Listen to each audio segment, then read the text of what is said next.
Mga kapuso, balikan natin ang press conference ng NCR Police Office. Kaya yun, alam na alam niya kasi he's been to casinos. No?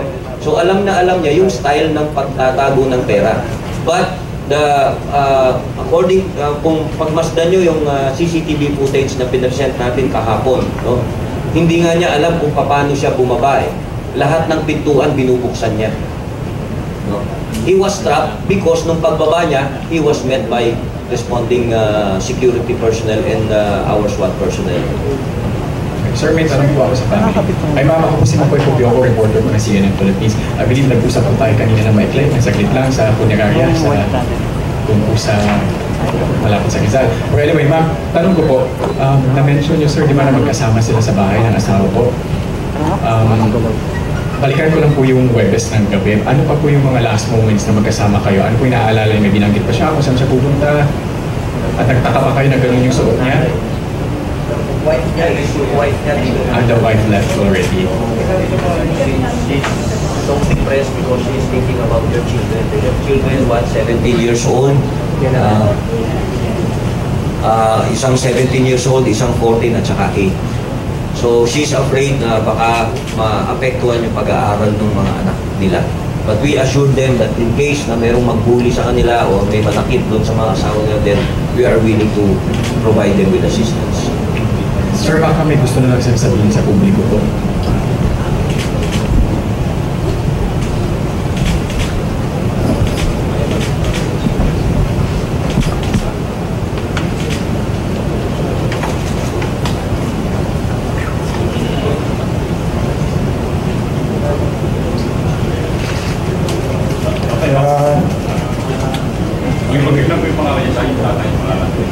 Fernando Carlos po.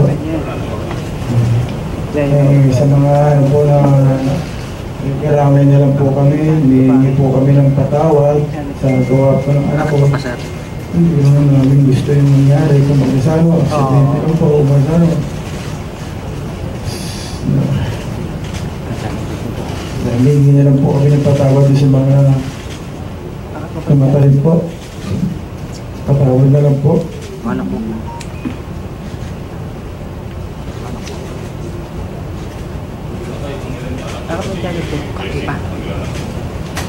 Panganay po. Ito lang po. Sa babae po, dalawa nila.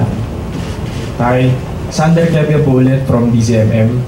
Itanong lang po namin, meron po ba kayong alam na iba pang bisyo ni Jessie?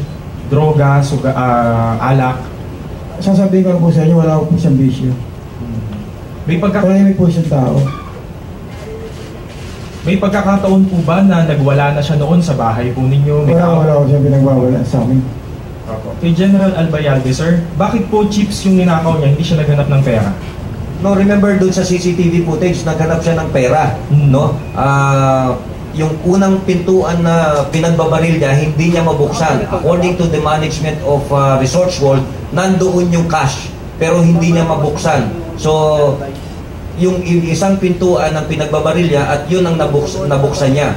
Nung nakita niya na puro chips, tinignan niya kung anong pinakamalaking denomination doon. So, ang kinuha niya is yung the green one, which are 1 million each yung denomination ng isang chips na yun. So he got 113 million worth and isang 100. So 113 million 100 actually yun. Director Albayalde, hi sir, good morning po. I'm Ayu Macraig from the French News Agency. Sir, for basic facts po, could you spell the name of Jessie?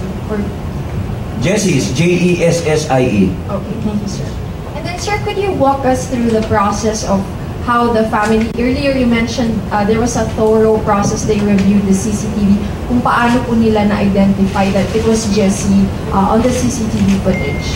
Actually, we showed them the CCTV. No, nung una, according sa kanila, nung nakita nila sa news, they have no idea whatsoever. We were able to locate yung kanyang address through backtracking. Remember, we had the taxi driver yesterday. So since yesterday, pinaturo natin sa taxi driver kung saan niya pinick up siya, no? Doon kung saan niya pinick up. We showed that to sa CCTV ngayon. So from there, yung lugar na yon, nagtanong-tanong tayo from there. So that's what we did, the backtracking. So hanggang madaling araw, actually kagabi na-identify, kaninang madaling araw around 2 a.m. na-identify na natin kung saan siya talaga nakatira.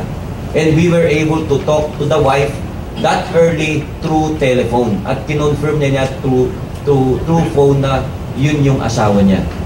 But yung asawa niya, when she saw that in TV, alam niya na yun yung asawa niya. But she was really afraid. No? Yung mga magulang niya, ang sabi nila, it's because blurred daw yung palabas sa TV, yung nakikita sa TV. They have no idea na yung pala yung anak nila. And sir, based on your review po of his background, his identity, just to clarify and to finally set aside all speculation, does he have any connection with any known terrorist groups? Was he in touch? May ganun po ba kayo nakita? Just para masarado na po ito, sir. Probably we can ask the immediate father-in-law kung meron po ba na siyang any terror activity or any... Wala po.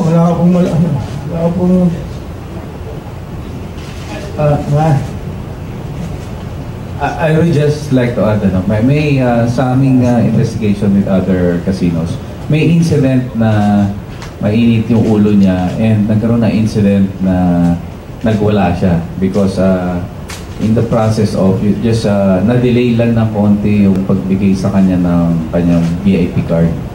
So yung incident na yan is recorded, but just because ano lang naman, verbal lang, within the yung procedures laws ng casino, that's considered minor lang. So hindi siya na-ban or ano. Pero may mga incidents na ano siya, nagwala at tumaas ang boses.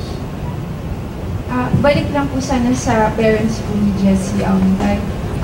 Ano po sa palagay niyo yung rason, bakit niya ito ginawa? Kanina nabanggit po ni Director, may parang problema po sa pamilya. Sa inyo po, ano po yung masasabi niyo kung bakit po kaya? Ano po yung naging dahilan? Answered already, it's because of his gambling, you know. Halo-halo na yun.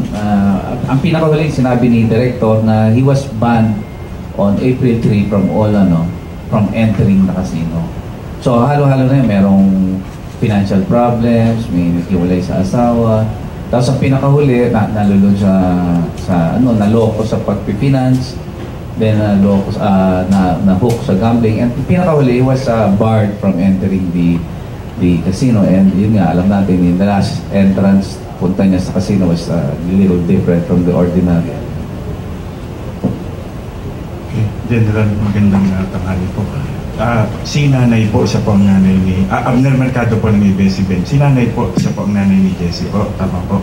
Nay, gusto lang po naman namin kayo ang marinig. Okay lang po ba? Magtatanong po ako. Ano pong pangalan niyo po? Si Lola Carlos po. Okay, Nay. Si tatay narinig na po namin kanina humingi ng tawad. Unang-una po, nakikiramay po ako kasi kayo rin po ay namatayan. Biktima rin po kami. Yun na nga po. Paano niyo po dinadala sa puso? Ay po siya. Lalo na po siya nasakita. Nililiyan. Kaya rin po yan, hindi namin matanggap. Nagpaganin siya. Kaya ngayon po kami ng tawad sa mga nagtitisipyo ng anak. Wala po sa amin na nag-uagagang pag-ugal. Ano lang po kami, ang anak ko po na isa po kabay na apat na anak sa amin. Mula po na pagkasino siya na iba na po ang kanyang hindi po kami pinupuntahan niya, puro kasino na lang ang ginagawa niya. Hindi po namin nalatagin isa mo kami hindi napupunta ng anak ko. Hindi po kami naamot, pinitisto po namin yun na hindi kami punta ng anak ko. Pero pagtawag po niya sa amin, asya po kapit kami sa kanila. Pero alam ko po nagkapagalit po sila mag-asawa. Hindi po sila nagkikay po ang mag-asawa. Nagsasabi na sa akin ng manugang po na ang anak ko ganito, ganito. Kaya alam po, ang may pagkakamali rin anak ko. Pero sa bisyo at wala akong bisyo anak ko. Mabuting tao po yung anak ko.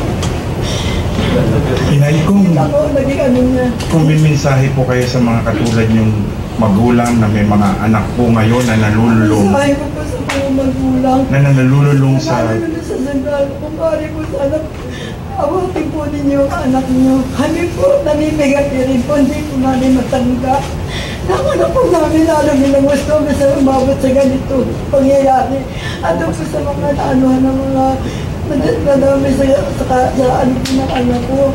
Hiningi po kami ng tawa sa inyo. Hindi po matanggap na naging gano'n ang anak ko. Napakabait kong bata niya, anak ko na yan. Kaya ako po, humingi po kami ng tawa sa inyo. Ayaw ko nga po magsalita, kaya lang, ano lang po kami, nahabag din po kami sa naging kalagayan ng anak ko. Nakuha pa niya magpakamatay kaysa pumatay ng tao dito. Ang ano ko po, yung amisahe ko ng anak ko, pinakikita sa tao na huwag magpakalulong sa pisyo para na sa ganun, di masira ang kanilang pamilya. Totoo yan na sila pamilya din niya ng dahil sa kasino kanya kinalolokohan. Yun lang po. Salamat din, Nay. Makikiramay I think, po. ladies and gentlemen, that concludes our press briefing, no? Sa inyo pong lahat. Once again, thank you and good noon.